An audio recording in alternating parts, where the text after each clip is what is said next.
میں آپ کو سارے قرآن کا خلاصہ بتا دیتا، سارے قرآن کا خلاصہ بتا دیتا۔ ایک چھوٹی سی سورت سارے قرآن کا خلاصہ ہے، یاد رہے گی تو فائدہ اٹھاؤ، نہیں رہے گی تو فقیرانہ آئے صدا کر چلے، میاں خوش رہو ہم دعا کر چلے۔ چلو تمہارا اتنا تو احسان ہے کہ بیٹھ کے سن لے ہو۔ قرآن میرے اللہ کا علم ہے، میرے نبی کی زبان سے نکلا ہے، اور یہ دونوں بے خطا ہستیاں ہیں۔ تو اللہ اور رسول کی بات کا خلاصہ سنا رہا ہوں۔ اللہ اس کا رسول ایک بات کو سمری کر کے آپ کو دے دیں۔ سارا قرآن 114 سورتیں، 6200 کچھ آیات، ان سب کا خلاصہ ایک چھوٹی سی سورت جس میں کامیابی ناکامی کی مہر لگا دی۔ قرآن نے قسمیں اٹھائی ہیں، یہ قرآن کی آخری قسم ہے۔ قسم اٹھانے سے بات طاقتور ہو جاتی، اللہ کو قسم کی ضرورت نہیں ہمیں سمجھانے کے لیے۔ پہلی قسم قرآن کی سورہ نساء میں فَلَا وَرَبِّكَ لَا يُؤْمِنُونَ حَتَّى يُحَكِّمُوكَ فِي مَا شَجَرَ بَيْنَهُمْ، یہ پہلی قسم۔ دوسری آخری قسم ہے قرآن کی وَالْعَصْرِ، یہ آپ کو بتانا چاہتا ہوں۔ مجھے زمانے کی قسم، بچوں یہ بنیاد بنا لو، پھر آنکھیں بند کر کے چلو۔ تمہیں نوکری ملی تو بھی موج ہے، نہ ملے تو بھی موج ہے، تمہارے پاس دنیا کا علم آئے کم آئے زیادہ، یہ چار باتیں ہیں تو تمہیں خوشخبری ہے۔ میرا اللہ نے کہا والعصر، مجھے قسم ہے زمانے کی، ان الانسان لفی خسر، ساری دنیا کے انسان یقیناً ناکامی کے سمندر میں ڈوب گئے۔ فی کا لفظ بہت خوفناک مطلب دے رہا ہے، یوں دکھا رہا ہے جیسے سفینہ انسانیت ناکامی کے سمندر میں ڈوب رہا ہو، غرق ہو رہا ہو۔ تو پوچھنے والا پوچھتا ہے یا اللہ کوئی بچا؟ کوئی بچنے کی امید؟ کہاں؟ چار کام کرنے والے ناکامی سے بچ سکتے ہیں۔ اچھا ناکامی کسے کہتے ہیں؟ اللہ کی نظر میں اللہ کا راضی ہونا کامیابی ہے، اور اللہ کا ناراض ہونا ناکامی ہے۔ جنت کا مل جانا کامیابی ہے، اور جہنم میں گر جانا ناکامی ہے۔ یہ قرآن کا مفہوم ہے۔ فَمَنْ زُحْزِحَ عَنِ النَّارِ وَأُدْخِلَ الْجَنَّةَ فَقَدْ فَازَ، جو جہنم سے بچ کے جنت میں چلا گیا وہ کامیاب۔ ناکام کون ہے؟ قُلْ إِنَّ الْخَاسِرِينَ الَّذِينَ خَسِرُوا أَنفُسَهُمْ وَأَهْلِيهِمْ يَوْمَ الْقِيَامَةِ أَلَا ذَلِكَ هُوَ الْخُسْرَانُ الْمُبِينُ لَهُم مِّن فَوْقِهِمْ ظُلَلٌ مِّنَ النَّارِ وَمِن تَحْتِهِمْ ظُلَلٌ، جو قیامت کے دن جہنم میں گر گیا یہ ناکام ہے۔ اس مفہوم کو ذہن میں بٹھائیں۔ پیسے کا مل جانا ایک وقتی کامیابی، نہ ملنا ایک وقتی ناکامی ہے۔ یہ کامیابی ناکامی ہے ہی نہیں، یہ حالات ہیں، حالات ہیں، امتحان ہے۔ اللہ نے یزید کو تخت دے دیا اور حسین کو نیزے پہ چڑھا دیا، تو کیا اللہ تعالیٰ حسین سے ناراض ہے اور یزید سے راضی ہے؟ جو انسانیت کے لیے پھٹکار ہو اس کو 3 براعظم کی حکومت مل رہی ہے، تو ایک امتحان ہے، امتحان ہے۔ آل رسول کے سر کٹ کے نیزوں پہ چڑھ رہے ہیں، امتحان ہے۔ میرے نبی کے پیٹ پہ 2 پتھر مجے ہوئے ہیں، امتحان ہے۔ عمر رضی اللہ عنہ آپ کے حجرے میں آئے تو فقر، تو رونے لگے۔ آپ نے کہا کیوں رو رہے ہو؟ کہ یا رسول اللہ یہ ایران کے بادشاہ، یہ روم کے بادشاہ سونے کے برتنوں میں کھانے کھاتے، زربفت کے مساریوں پر بستروں پر وہ آرام کرتے ہیں، آپ 2 جہان کے سردار ہو کر یہ حال آپ نے کہا عمر، ان کے لیے دنیا میں ہمارے لیے آخرت میں۔ تو میرے اللہ نے کہا والعصر، زمانے کی قسم ساری دنیا کے انسان ناکام ہیں، ناکام۔ ناکامی کیا ہے؟ جہنم۔ کون بچا اس ناکامی سے؟ کوئی بچ سکتا ہے؟ اللہ نے کہا 4 کام کرنے والے بچ جائیں گے، 4 کام کرنے والے۔ اِلَّا الَّذِينَ آمَنُوا، جو ایمان لائے۔ ایمان ناکامی سے نکالنے کی پہلی شرط ہے۔ وَعَمِلُوا الصَّالِحَاتِ، جنہوں نے اچھے اعمال کیے، اچھا عمل ناکامی سے نکلنے کی دوسری شرط ہے۔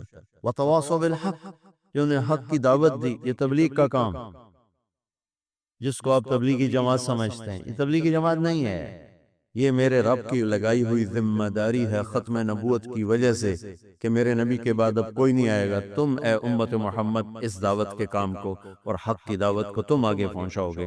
وَتَوَاصَوْا بِالْحَقِّ، یہ لازمی پیپر ہیں، کمپلسری پیپر، اس میں نقل بھی نہیں لگ سکتی ہے، یہ لازمی پیپر ہے۔ وَتَوَاصَوْا بِالْحَقِّ، کہ اب کوئی نبی نہیں آنے والا، لہٰذا ایک دوسرے کو تیار کرو، دنیا تک جاؤ، یہ تمہارے ذمہ ہے۔ یہ ناکامی سے نکلنے کی تیسری شب ہے۔ چوتھا پیپر وتواصوا بالصبر، جنہوں نے صبر کی دعوت دی، صبر کیا۔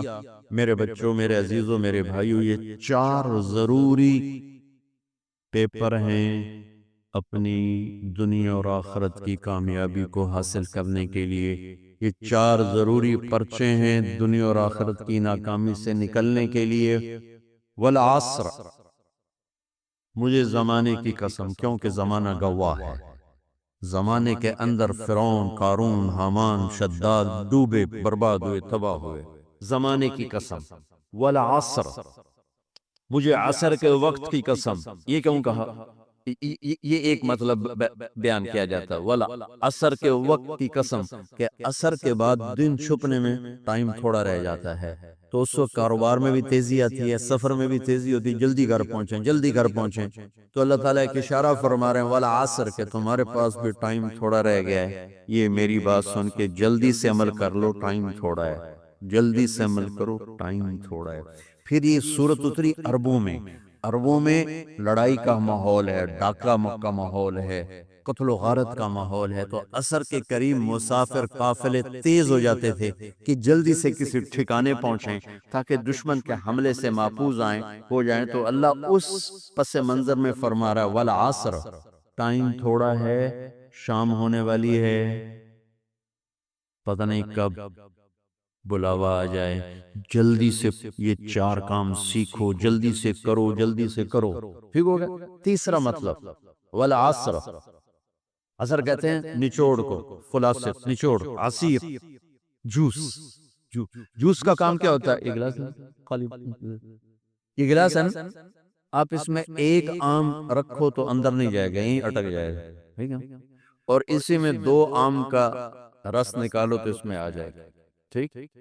اس میں اب 1 کنو ڈالو، اندر نہیں آئے گا، اسی میں 3 کنو کو نچوڑو تو اس کے اندر اس کا رس آ جائے گا۔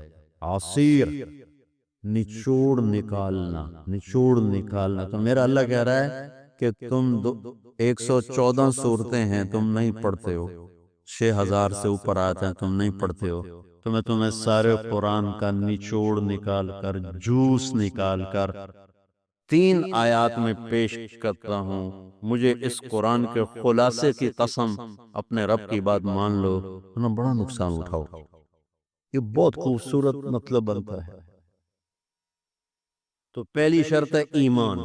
ایمان کی شرط لگانے سے کافر ہمیشہ کے لیے ناکام ہو گئے۔ عمل کی شرط لگانے سے ایمان والے ناکام ہو گئے۔ یہ ناکامی کیا ہے؟ سیدھے جنت میں نہیں جائیں گے، وایا جہنم، باقی اللہ جسے چاہے معاف کرے۔ عمر بن عبدالعزیز نے حجاج بن یوسف کو دیکھا جہنم میں جل رہا ہے، کہ کیا حال ہے؟ کہ جو دیکھ رہے ہو، بس اب تو صرف کلمے کی آس پہ پڑا ہوں کہ کبھی تو جہنم سے نکلوں گا۔ تو یہ اللہ کا قانون ہے۔ سلیمان بن عبد الملک کی میت کو قبر کے قریب کیا گیا، سلیمان بن عبد الملک بنو امیہ کا بادشاہ، تو اس کی باڈی ہلنے لگی، تو اس کے بیٹوں نے کہا ہمارا ابا زندہ ہے۔ تو عمر بن عبدالعزیز نے فرمایا زندہ نہیں ہے، عذاب قبر جلدی شروع ہو گیا، اس کو جلدی سے دفن کرو، جلدی سے دفن کرو۔ تو یہ میرے اللہ کا قانون ہے۔ ایمان ہے، عمل صالح نہیں ہے تو جہنم سے ہو کر جنت میں جائے گا۔ عمل صالح ہے، وتواصوا بالحق، تبلیغ کا کام نہیں ہے، دعوت کا کام نہیں ہے، تو اب ناکامی کا کیا مطلب ہے؟ اب آدھی کامیابی، آدھی ناکامی ہے۔ وہ یہ ناکامی کیا ہے کہ جنت میں جائے گا، جہنم میں نہیں جائے گا، لیکن بڑے درجات سے محروم ہو جائے گا، بڑے درجات سے محروم ہو جائے گا۔ اونچے درجات کے لیے تیسرے پیپر کو لینا ضروری ہے، وتواصوا بالحق، وتواصوا بالصبر۔ چوتھا پیپر ساتھ لگایا کہ صبر، اگر چوتھی شرط نہیں ہے تو پھر ناکامی کیا ہے؟ چوتھی شرط اگر نہیں، پھر ناکامی کیا ہے؟ ایمان بھی ہے، عمل بھی ہے، تبلیغ بھی ہے، صبر کوئی نہیں ہے، تو پھر ناکامی کیا ہے؟ اس کی ایک مثال دیتا ہوں، اس سے آپ کو بات واضح ہو جائے گی۔ 20 ٹیمیں میدان میں اترتی ہیں، تو وہ لڑتے لڑتے لڑتے لڑتے 2 رہ جاتے، یہ دونوں برابر ہوتی ہیں، آگے تقدیر چلتی ہے، تقدیر چلتی ہے۔ کرکٹ ہے، ہاکی ہے، فٹ بال ہے، یہ بڑے بڑے کھیل ہیں۔ آخر میں آخری 2 ٹیمیں ایک دوسرے کے برابر کی ہوتے ہیں، 19-20 کے فرق کے ساتھ، ان میں ایک جیت جاتا ہے، ایک ہار جاتا ہے۔ ہارنے والے کو یہ اعزاز ہے کہ وہ سیکنڈ آیا، پوری دنیا کی سیکنڈ ٹیم ہے۔ کبھی ان کو خوش ہوتے دیکھا؟ روندے ہی پہ ہوندے، انہیں دے ملک والے بھی رو رہے ہوندے، تو آپ بھی میدان جو روندے پہ ہوندے۔ ان کو یہ خوشی نہیں ہوتی کہ ہم سیکنڈ آئے، ان کو یہ غم ہوتا ہے کہ ٹرافی نکل گئی، ٹرافی۔ چوتھی شرط ٹرافی ہے، ٹرافی۔ اللہ کی بارگاہ سے وکٹری سٹینڈ کے اوپر کھڑے ہونے کے لیے 4 کام ضروری ہیں: ایمان، عمل صالح، تبلیغ کا کام، صبر۔ یہ 4 باتیں لازمی پیپر، آپ کے بھی لازمی پیپر کچھ ہوتے ہیں جن کا پاس ہونا ضروری ہوتا ہے۔ ایمان کا درجہ کیا ہے؟ ایمان کا آخری درجہ 33 نمبر والا بتا دوں، 33 نمبر ہوتا ہے کہ تسلی ہو، خوف نہ شائے کہ بھئی ہم تو، ہمارے پاس تو ایمان ہے ہی کوئی نہیں، ہم کیا کریں۔ دین میں 33 نمبر بتا دیتا ہوں، اس سے نیچے نہ جاؤ۔ میں نے 7ویں میں نا فارسی رکھی، فارسی نا وہ جو آپشنل مضمون ہوتا ہے، چونکہ اس کو ٹیچر تھے بوڑھے سے، میں کہ نہ کچھ آکھنا نہ پوچھنا، چلو فارسی رکھو۔ تو زیدی صاحب رحمت اللہ علیہ، تو میرے نمبر آئے 7، 100 میں سے 7 نمبر۔ میں پڑھتا ہی مجھے بلایا طارق جمیل، جی سر ادھر آئیے۔ تو وہ یہاں بیٹھے تھے چیئر پر، میں یہاں کھڑا تھا، تو انہوں نے میرا یہ کان پکڑ اور آپ کے ماشاءاللہ 7 نمبر آئے ہیں، تو آپ 0 خود لگا لیں تو انشاءاللہ 70/100 ہو جائیں گے، تو اس 7 کم نہ کرو، 33 نمبر میں دس دینا۔ تو میرے نبی پہ قربان جاؤں، میرے نبی نے اپنی امت کے کمزوروں کو بھی لیا، اور اوپر وہ صدیق بھی موجود ہے۔ تو میرے نبی نے کہا اذا سرتک حسنۃ وساءتک سیئۃ فانت مومن، اگر تجھے نیکی کر کے خوشی ہو اور گناہ کر کے تجھے پریشانی ہو تو تو ایمان والا ہے۔ اگر نیکی کر کے خوش ہوئے اور گناہ کر کے پریشان ہے تو تو ایمان والا ہے، فَأَنْتَ مُؤْمِن، تو ایمان والا ہے۔ یہ ایمان کا آخری درجہ ہے، اس کے آگے پہ مائنس کام شروع ہو جاتا ہے کہ نہ نیکی کش کا شوق ہو، نہ گناہوں کا کوئی ڈر ہو، نہ ندامت ہو، نہ پشیمانی ہو، تو پھر یہ انسانوں سے نکل کر جانوروں میں چلا جاتا ہے۔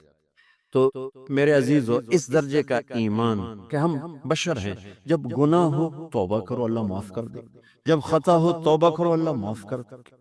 معاف کرنے میں اللہ کو سب سے زیادہ پسند معاف کرنا ہے، کہ بندے کا توبہ کرنا، اللہ کا معاف کرنا، بندے کا توبہ کرنا، اللہ کا معاف کرنا۔ تو ایمان کا اگر یہ درجہ مل گیا ہے اور اس میں ندامت کا آنسو شامل ہے تو پریشانی کی بات ہی کوئی۔ ایک صحابی ہے، یا رسول اللہ تنگی ہے رزق کی، کوئی وظیفہ بتائیں۔ کتنے لمبے لمبے وظیفے لوگ پڑھ رہے ہیں کہ کاروبار کھل جائے اور روزی بڑھ جائے، کتنے لمبے چوڑے، کتنے کتابوں میں ایڈے بڑے وظیفے لکھے پہ، پڑھوں یہ مندہ بڈھا ہو جاؤ۔ میں قربان جاؤں یا رسول اللہ آپ کی شفقتوں پر، آپ کی رحمتوں پر، سنو یہ کرو، میری بات نہیں ہے، میرے نبی کی بات ہے۔ تجربے کی وجہ سے کرو گے تو کچھ نہیں ملے گا، یقین سے کرو گے تو دروازے کھلتے دیکھو۔ کہ یا رسول اللہ اريد ان يوسع علی رزقی، میں چاہتا ہوں میری روزی کھل جائے۔ تو اب نے کہا ادم علی الطہارہ یوسع علیک رزقک، تو باوضو رہا کر تیرا رزق کھل جائے۔ کوئی زور لگتا ہے وضو؟ تمہارے ہاں تو سردی ہوتی کوئی نہیں کہ بھئی ٹھنڈا پانی ہے کیسے وضو، یہ تو ہمارے لیے مسئلہ ہے کہ بھئی ٹھنڈا پانی ہے کیسے وضو کرو۔ وہ ہمارے گاؤں کا مراسی مجھے مل گیا، میں نے کہا چل نماز پڑھے گی، نہیں جی میاں جی سردی بڑی، نہ لے جاؤ سردی، مراسیوں کو سردی زیادہ، میں نے کہا نہیں آج تو نماز پڑھا کے چڑھنا ہے۔ بس کو لے کے جب وہ ٹوٹی پہ بیٹھا، جو ہی ہاتھ پہ پائیں، کوئی حال ہے اٹھا پانی، کوئی حال ہے اٹھا پانی، تمہارے لیے تو یہ مسئلہ بھی نہیں کہ ٹھنڈا پانی۔ میرے نبی کی یہ سارا مجمع لے لو، یہ اوپر مستورات لے لیں، ادم علی الطہارہ یوسع علیک رزقک، میرے نبی نے فرمایا باوضو رہنا شروع کر دے، اللہ تیرا رزق کھول دے گا۔ ابھی اللہ رسول کی آپس کی بات ہے تو میری بات ہوتی تو دیوار پہ مار دو، تجربہ کرو. نبی کی بات کو تجربہ کر کے نہیں کرتے، یقین کے ساتھ کرتے ہیں.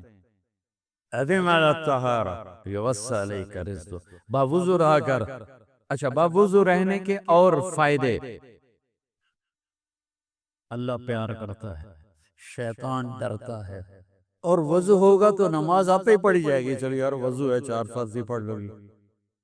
ایک دفعہ شیطان آیا ہمارے نبی سے ملنے، تو آپ نے اس سے پوچھا تیرے دشمن کتنے؟ کہنے لگا 15. آپ نے فرمایا کون کون ہے؟ کہنے کا پہلے تو توڑا ہی نمبر ہے، پہلا نمبر تو توڑے نال میرا لگو ہے. پھر کہنے لگا وہ مسلمان جو 24 گھنٹے باوضو رہتا ہے وہ میرا بڑا دشمن ہے. جو باوضو رہتا ہے اور باوضو سوتا ہے، ایک فرشتہ اس کے لیے بندگی کا ثواب لکھتا رہتا ہے. خیر واپس آتا ہوں. میرے نبی نے فرمایا 4 باتیں لے لو اور دنیا بھی تمہاری آخر. ساری پی آئی اے زندہ ہو جائے گی، ساری اکانومی زندہ ہو جائے گی، ساری معیشت زندہ ہو جائے گی. 5 بھی نہیں، ایک انگلی بھی آپ نے نیچے کر دی. یہ بس اتنی لے لو. حفظ و امانت، صدق حدیث، حسن خلیقت، عفت فی طعمت. کیا خوبصورت. ساری زندگی کسی کو دھوکہ نہ دینا، دیانت داری. میرے ملک کے ادارے کیوں ڈوب گئے؟ دیانت نکل گئے، کھوٹ آ کے، دھوکہ آ کے. میرے نبی نے کہا حفظ امانت، کبھی امانت میں خیانت نہ کرنا. صدق حدیث، کبھی جھوٹ نہ بولنا، ہمیشہ سچ بولنا. میرے نبی نے فرمایا میرا امتی ہر گناہ کر سکتا ہے، 2 نہیں کر سکتا. ایک جھوٹ کبھی نہیں بولے گا، ایک دھوکہ کبھی نہیں دے گا. میرے نبی کی 2 صفتیں ہائی لائٹ ہوئیں، صادق اور بولو کیا ہیں؟ کوئی اور بھی تو ہو سکتی تھی. جس سے مشہور کیا، کعبہ قوسین بھی تو ہے، اور ادنا بھی تو ہے، واللیل بھی تو ہے سیاہ زلفوں والا، والضحیٰ بھی تو ہے روشن چہرے والا. کس سے مشہور کیا؟ صادق امین. اگر آپ مجھ سے سوال کرو، میں منبر رسول پہ بیٹھا ہوں کہ مولانا صاحب سارے دین کو 2 لفظوں میں بتاؤ، ساری شریعت کو، تو میرے پاس 2 لفظ ہیں، سچائی اور امانت داری. آپ مجھ سے سوال کرو مولانا صاحب ساری دنیا کے کفر کو بتاؤ، تو میرے پاس 2 لفظ ہیں، جھوٹ اور دھوکے بازی. جھوٹ اور خیانت، پوری دنیا کا کفر ان کے اندر چھپا ہوا ہے. سچائی اور دیانتداری، پوری دنیا کا اسلام اس کے اندر چھپا ہوا ہے. دیانت اور سچائی یہ بیج کی طرح ہیں، اور پورا اسلام پھر باغ بن کے پھلتا پھولتا ہے. جھوٹ اور دھوکہ یہ بھی بیج کی طرح ہے، پھر اس سے کفر کا جنگل کانٹوں بھرا جنم لیتا ہے. میرے معاشرے سے جھوٹ نکل جائے، دھوکہ نکل جائے، یہ پاکستان جنت کا ٹکڑا ہے. یہ حکومت کے بس کا نہیں ہے کہ وہ سب کو سچ بلوائے. یہ مجھے کرنا ہے، یہ مجھے کرنا ہے، میں نے اور آپ نے اس کو شروع کرنا ہے. حضرت جریر بن عبداللہ یہ یمن کے شہزادے تھے، آخری حج پہ مسلمان ہوئے. اپنے نوکر سے فرمایا گھوڑا خرید کے لا، میں پیسے یہاں پیمنٹ کروں گا. وہ منڈی میں گیا، 300 روپے کا گھوڑا لے کر آیا. جب انہوں نے گھوڑوں کو دیکھا تو وہ قیمتی تھا، مالک کو پتہ نہیں تھا، اور یہ گھوڑوں کی نسل کے پہچاننے والے. اس سے کہنے لگے تیرے گھوڑے کے 400 کر دوں؟ کر دو. بڑا حیرانوں کے دیکھنے لگا، بھئی اے کی آپ تو مجھے چیز خریدنی ہے تو میں گھٹاتا ہوں، اور اجمل نے بیچنی ہے تو یہ اس کی قیمت بڑھاتا ہے، اور یہاں خریدار کہہ رہا ہے 400 کر دوں. وہ کہنے لگے کر دو. کہ 500 کر دوں؟ کہنے لگا کر دو. کہ 600 کر دوں؟ وہ تھوڑا تھوڑا گھبرانے لگا، بھئی یہ چکر کی ہے. 700 کر دوں؟ 800 کر دوں؟ وہ کہنے کا حضور تسی لینا تے لو، پر میرا مذاق تھا نا، تسی بٹھو کدی لین والے بھی پیسے بتائے، تسی مجھے 300 دیو میں جاواں، کہنے کہ اس کو 800 دے دو اور گھوڑا باندھ دو۔ وہ حیران خوشی سے چھلانگے مارتا ہوا گیا۔ تو جب وہ چلا گیا تو نوکر نے پوچھا، میں جب 300 میں سودا کر کے آیا تھا تو 500 کس خوشی میں بڑھائے؟ فرمایا، میرے بھائی اس کے گھوڑے کی قیمت 800 تھی، 300 نہیں تھی، اور میں نے نبی کے ہاتھوں میں ہاتھ دے کے یہ وعدہ کیا تھا زندگی بھر کسی کو دھوکہ نہیں دوں گا، سب کی خیر خواہی چاہوں۔ تو بھائیو، میرے اداروں میں کس ٹیلنٹ کی کمی نہیں، صلاحیتوں کی کمی نہیں، دیانت کی کمی ہے، قوت عمل کی کمی نہیں، سچائی کی کمی ہے۔ حجاج بن یوسف ایک ظالم گورنر گزرا ہے، اس کے خلاف بغاوت ہوئی، وہ ناکام ہو گئی، تو کوفہ میں ایک بزرگ رہتے تھے، ان کے بیٹے اس بغاوت میں شریک تھے، وہ چھپتے چھپاتے کئی سال کے بعد واپس آتے، ابن خراش ان کا نام تھا، ان کی سچائی مشہور تھی کہ ابن خراش جھوٹ نہیں بولتا۔ حجاج کو پتہ چل گیا سی آئی ڈی سے کہ آ گئے، تو اس نے کہا آج ابن خراش کا امتحان ہوگا، اس کو کھانے پہ بلایا، عنوان ہی نہیں بنایا تفتیش کا، کھانے پہ بلایا اور کھانا شروع ہو گیا۔ باتوں باتوں میں کہتا ہے، ابن خراش آپ کے بیٹے ہمارے خلاف لڑ کے بھاگ گئے تھے، کوئی پتہ؟ تو ابن خراش ہنس پڑے، کہنے لگے حجاج زندگی موت تو اللہ کے ہاتھ میں ہے، گھر آئے بیٹھے۔ تو اس نے کہا تیری سچائی کو سلام کرتا ہوں، اگر تو جھوٹ بولتا یہیں تیرا سر اتارتا، پھر تیرے بیٹوں کا چاہو سلام ہے تیری سچائی کو، تیرے بیٹے تجھے مبارک ہوں، مسلمان جھوٹ نہیں بولتا۔ میرے نبی سے پوچھا گیا، یا رسول اللہ کیا مسلمان بزدل ہو سکتا؟ کہا کیا مسلمان بخیل ہو سکتا؟ نے کہا۔ پھر پوچھا گیا جھوٹ بول سکتا؟ کہا نہیں، جھوٹ نہیں بول سکتا۔ تو دو باتیں حدیث پاک کی، صدق حدیث، حفظ امانت، یہ دو باتیں زندہ ہو جائیں تمہارے سارے ادارے زندہ ہو جائیں، ہم نقصان سے نکل کر نفع میں آ جائیں گے، نفع میں آ کر اوروں کو دینے والے بن جائیں گے۔ اس ملک میں اتنے خزانے اللہ نے چھپائے ہیں، اور اس ملک میں اتنے اللہ نے استعداد والے لوگ پیدا فرمائے ہیں، صرف دو چیزوں سے ہم مار کھا رہے ہیں، ہمارے جو ادارے ڈوب رہے ہیں، وہ گلگت سے لے کر گوادر تک، اس میں وسائل کی کمی نہیں، سچائی کی کمی ہے، دیانتداری کی کمی ہے، اور یہ ریلیٹڈ ہے رب ہونے کے ساتھ، کہ ہم نے اللہ کے رب ہونے میں شک کیا تو ہم غلط راہوں پہ چل پڑے۔ رب تو اللہ ہے، دینے والا کو اللہ ہے۔